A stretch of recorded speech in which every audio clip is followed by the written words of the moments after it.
government or endowment or waqf, sir. Sir, another amendment we have given, sir. Sir, me by not stopping and continuing my speech shows that how committed we are towards the people who have sent us here, sir. And these people showing and agitating shows how committed they are for one family. Continue. For one individual. They are agitating for one individual. I have come for my state, sir. I have come for my farmers. I have come for the waqf land. I have come for the BC, the SC, sir.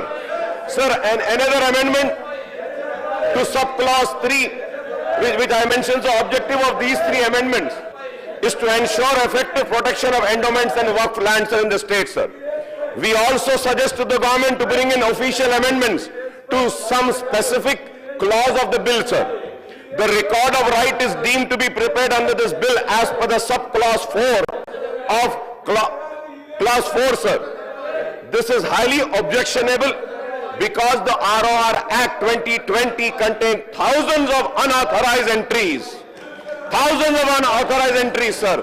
This needs to be corrected, sir. The government's remedy to correct these unauthorized entries before the new act come into force has to be mentioned clearly through an official amendment, I would say, sir. Because, sir, इसमें कितने thousands है, sir? Thousands irregular है, sir.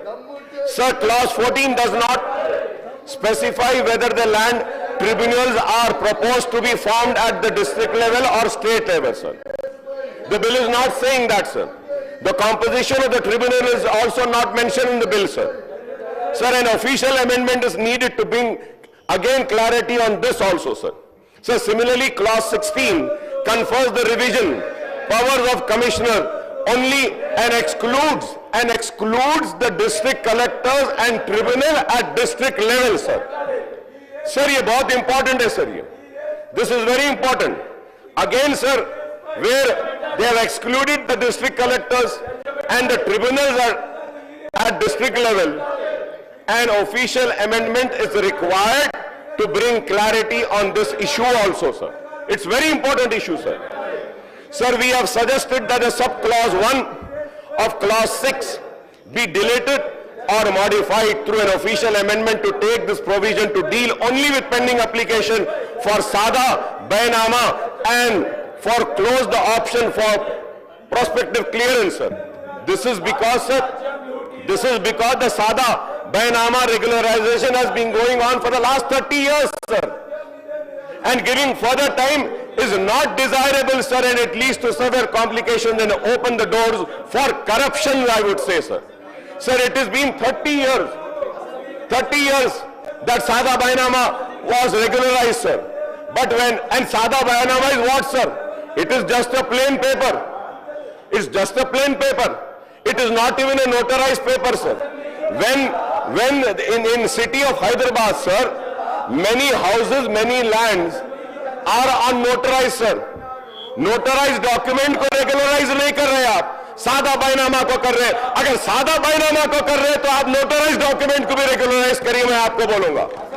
इससे बहुत बड़ा issue resolve होगा, sir. Sir, going further ahead, the Telangana, the land survey conducted during the Nizam era, sir, nearly a century ago has become an outdated and fragile. The records are no longer reliable due to land fragmentation. It is essential to undertake a revision survey across the entire state, following the model of Bhubharati project successfully implemented in Nizamabad district, sir. Again, I remember, sir, I was there in the house when late Rajshekhar Reddy Sahab had started this, sir. I remember him, sir. He was a very courageous man. That's why he took this initiative, sir. So we remember, sir. Sir, and with this, sir, I would like to make one demand, sir. And the demand is that, sir, we need to have a fresh survey of lands of the entire state, sir. That is very important, sir.